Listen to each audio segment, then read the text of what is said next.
ఇవాళ రాష్ట్రం మొత్తం కూడా ఒక పత్రికా కార్యాలయాల దగ్గరికి వెళ్ళి, అంటే మిగతా ఛానల్ వాళ్ళకి ఏమైనా వస్తుందేమో, ఈటీవీ దాని మీద కక్ష సాధించారు, TV5 దాని మీద కక్ష సాధించారు, మహా టీవీ దాని మీద కక్ష సాధించారు, ఇప్పుడు ఏబిఎన్ మీద మాత్రం కక్ష సాధింపు మాత్రం డైవర్షన్ రాజకీయమే.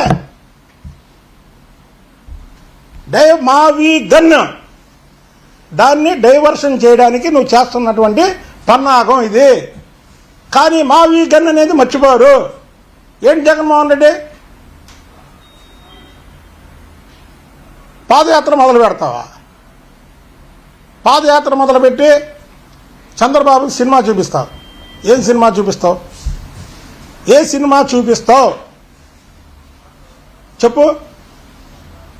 నువ్వు ముఖ్యమంత్రిగా ఉన్నప్పుడు చంద్రబాబు నాయుడు గారి మీద వ్యతిరేకంగా రామ్ గోపాల్ వర్మ గారితో చిత్రాలు తీపిచ్చావుగా. చూశారా ప్రజలు? ఆదరించారా ప్రజలు?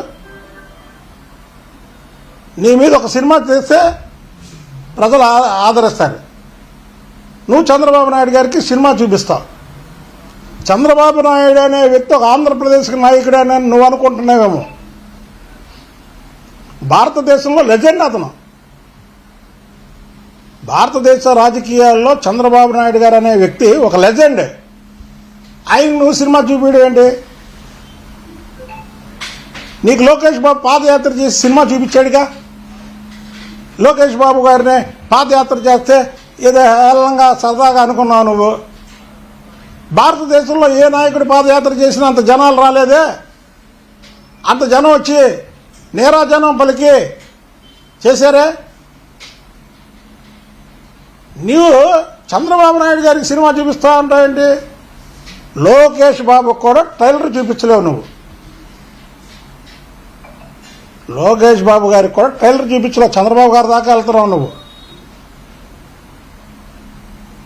ఇవాళ ఇక్కడ డైవర్షన్ పాలిటిక్స్ నడుస్తున్నాయండి. ముఖ్యంగా పత్రికల మీద చెప్తున్నా నేను. ఈటీవీ ఆ టీవీ అనే కాదు, ఏ టీవీ అయినా సరే, ఇక్కడ ఏ టీవీ మీద అన్నా సరే మీరు రాయగలరు. మీరు సాక్షి పేపర్లో రాసే ప్రతి ఒక్కటి అసలు ఎక్కడైనా సాక్షి పేపర్ పెట్టిన కాంచి ఇప్పుడు వరకు కానీ మీ మీద కానీ, మీ ఎంపీల మీద కానీ, మీ ఎమ్మెల్యేల మీద కానీ, ఆఖరికి పంచాయతీ బోర్డు మెంబర్ మీద కానీ వ్యతిరేకమైనటువంటి వార్త వచ్చిందా నువ్వు గుండెల మీద చేసుకొని చెప్పు. లేదంటే నీ పేపర్లో పెట్టిన కాంచి ఈ రోజు వరకు రా. లేదా మాకు అనుకూలమైనటువంటి పేపర్లు అంటున్నావే, మాకు అనుకూలమైనటువంటి ఛానళ్ళు అంటున్నావే, ఆ ఛానల్లో మా పార్టీకి, మా పార్టీ నాయకుల మీద, మా పార్టీ అధినాయకుడి మీద, మా పార్టీ